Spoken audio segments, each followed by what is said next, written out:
I'm sorry again that we can't see the minutes, but in 1980, the Beneficial Use Program was founded when Congress at that time exempted coal ash from being classified as a hazardous waste, pending further study by the EPA. 1980. In 2000, the EPA came close to classifying it as a hazardous waste, but did not. However, the agency did promise to set in regulations on the national level to supervise the disposal of ash as a non-hazardous waste. The EPA still has done nothing. So this has been going on for many years. There are absolutely no federal guidelines on the proper disposal of ash.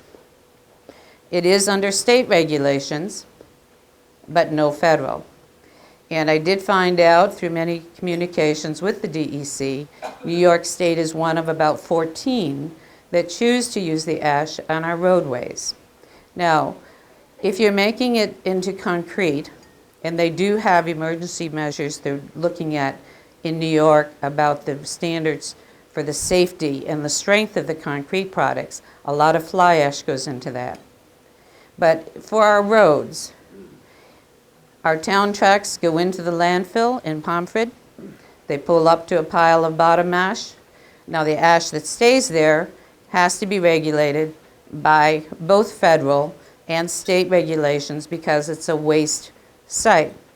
And yet the same trucks come out. They do nothing to clean it, to contain it. I'm a true believer in recycling, but I'm appalled by the scam that is going on under the recycling program. They don't change it, they don't take anything out of it, except they take the ash out of the landfill and dump it on our roads. Some towns add sand and some salt, some towns add nothing, and it's been very difficult to follow that through. Let me take a look, please, at the rest of New York State, and in particular, Chautauqua County. NIMO, Niagara Mohawk Power Authority, built the Dunkirk plant down here in 1948. And again, as Jack said, I'd like to give you a little demonstration. Imagine a boiler as a large box.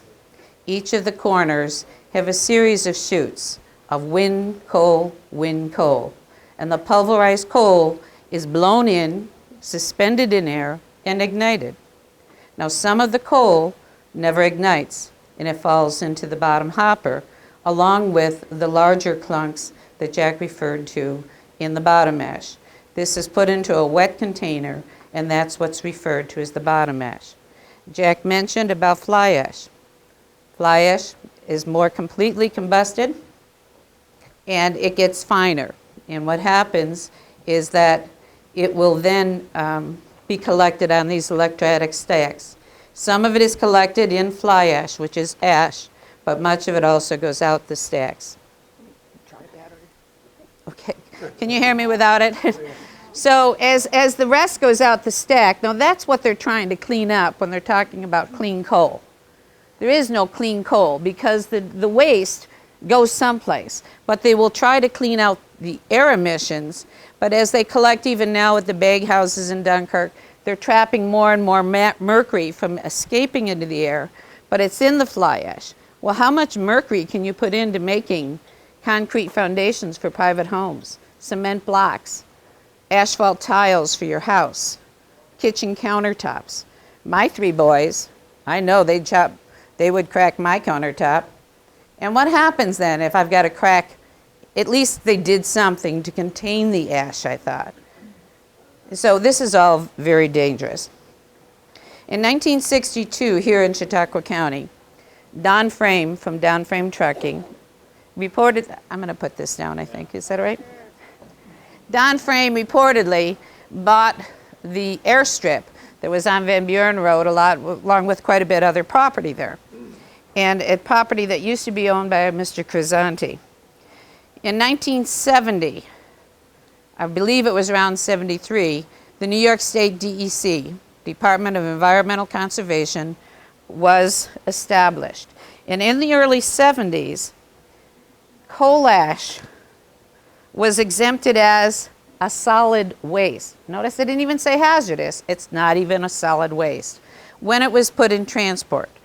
And there's section part 364, which is waste transportation. In other words, if a trainload of this ash spills over, they don't have to call in hazmat.